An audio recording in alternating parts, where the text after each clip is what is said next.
182 शासन निर्णय आपण काढले, दिव्यांग मंत्रालय स्थापित केलं, 600 रुपयाचा महिना 1500 केला आणि 6000 झाल्याशिवाय बच्चू कडू शांत बसणार नाही हे तुम्हाला सांगितलं.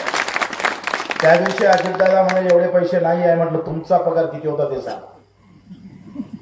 तुमचा पगार 950% वाढला, 937% अजितदादा पवारचा पगार वाढला.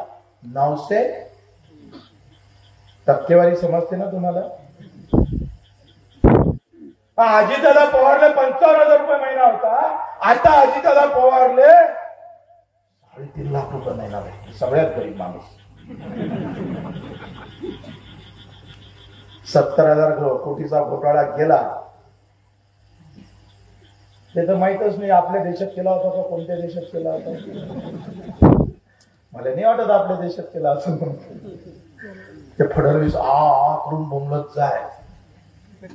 काय म्हणे रे, काहीतरी म्हणे फडणवीस, काहीतरी चक्की आईची खटखटेच्या फिसिंग म्हणत होता.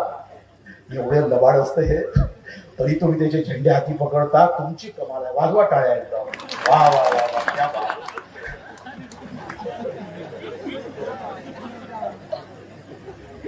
माना लागल तुम्हाला पण खरंच.